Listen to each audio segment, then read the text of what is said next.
Look, it's been a while since I've last posted. I don't really feel like explaining why. Let's just get into the releases. This is essentially just going to be some catch up for me on, I guess, music discussion. Trying to get back into the swing of it, see if it works. If it doesn't, that's chill. Let's see. Alright, Metaroom. I've been waiting for a debut from this guy since I discovered him about like mid 2021. And while this isn't exactly what I would want from his debut, I did find myself being overall quite satisfied with it.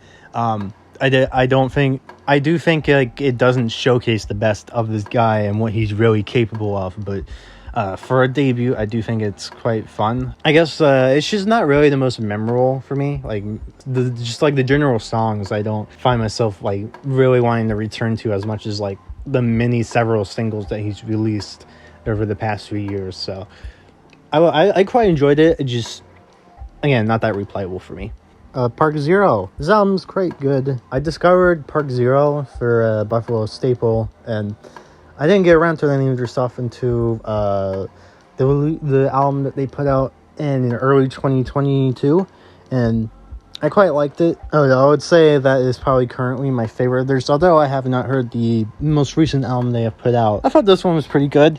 Kind of the same with the Metaroom album though, where like it's just not really that replayable for me or memorable, but a lot of what's presented here is not bad at all. I enjoyed it. The favorite track would be Ava's Reggae Night. I haven't heard any of this artist's previous albums, so I don't really have too much of a basis to compare. Not that I would really do that, but I fucked with this. I really like the use of like sidechain throughout the entire thing.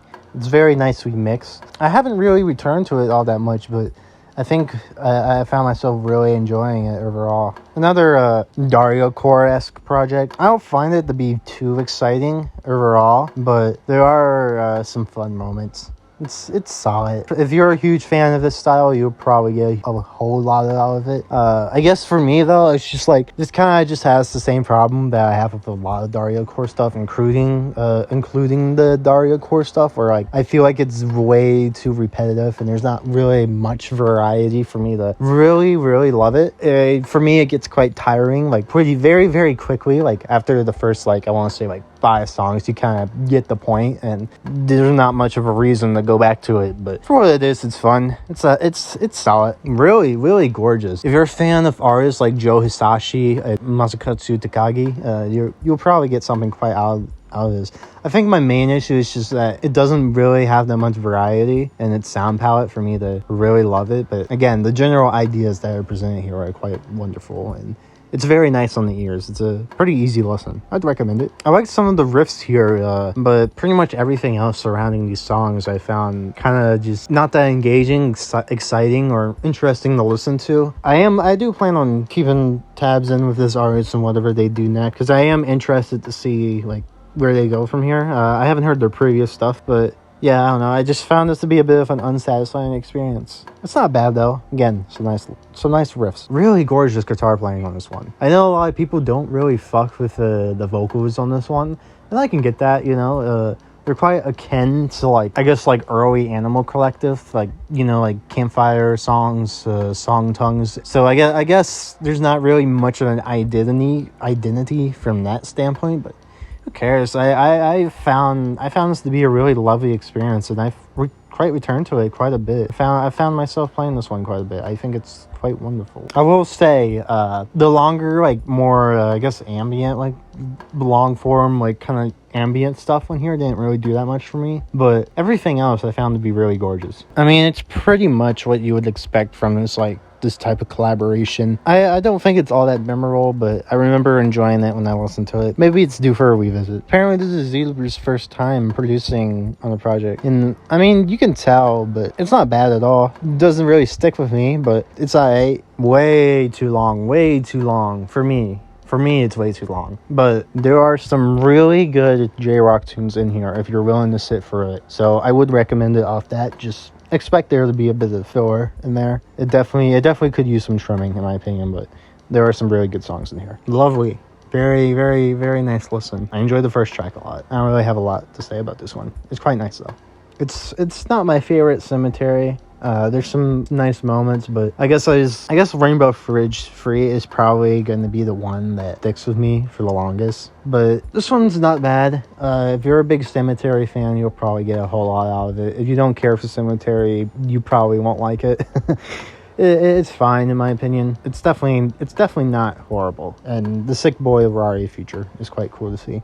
This is one that I do want to return to, but I don't plan on doing that for a while. I listened to this before his very unfortunate passing, and you could tell that he knew that his time was pretty much about done. You can tell that he was very much ready for it's really heartbreaking. You can hear him just struggle to breathe on this album, and it's definitely a bit tough to sit through, and I imagine on my re-listen it's going to be even tougher. Rest in peace to the incredible Ryuichi Sakamoto. Thank you for the amazing music. And I would also like to say rest in peace to Yukihiro Takahashi. I fuck with the general ideas that are on display here, but I find the melodies and chord progressions that are presented with him to be so dull, man. I get nothing out of these melodies. I get nothing out of them. It sucks because the ideas that are presented are unique and interesting.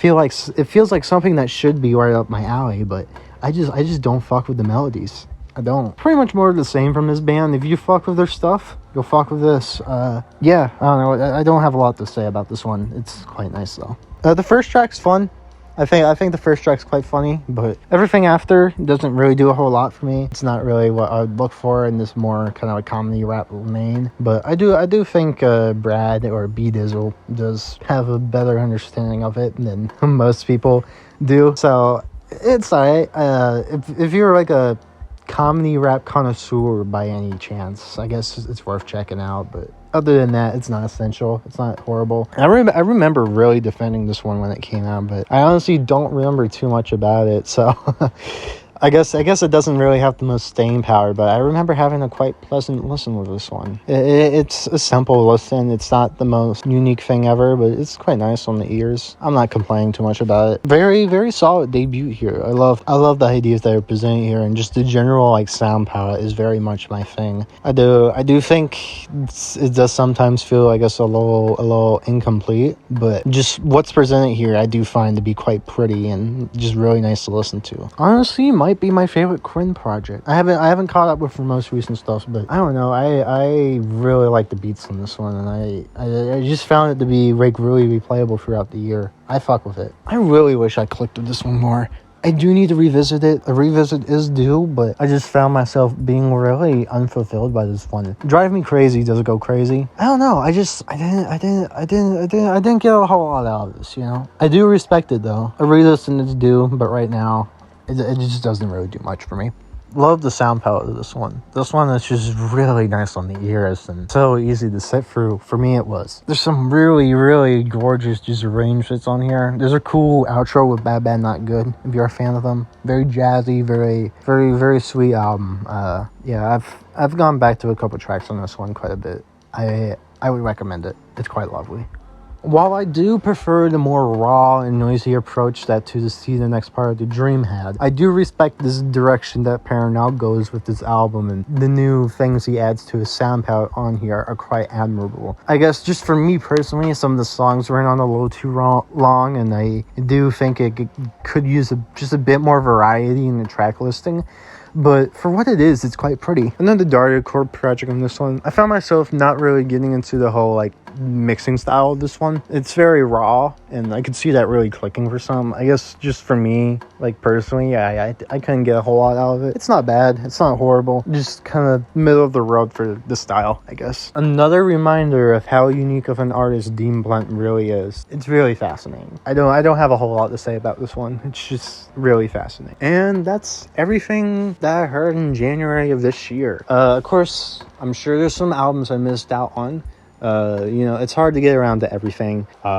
Maybe at the end of the year I can mention something I missed if I get a highlight or something, but that's for the most part probably what I'm gonna here from January of this year. I know this isn't the best, you know, my quality isn't the best, and I'm definitely not the best with words on top of, like, while I'm recording off the top of my head. But again, this is kind of just me trying to get back into the swing of this shit, because I tried before, constantly failed, constantly put myself down. So I'm hoping with this I can hopefully, you know, just get better and better with this. If you got any criticisms, any feedback, any praises, I'm all ears. But yeah, I think that's all I have for today. I hope the rest of your day goes well. I hope you enjoyed the video. Take care of yourself. Stay safe. Bye.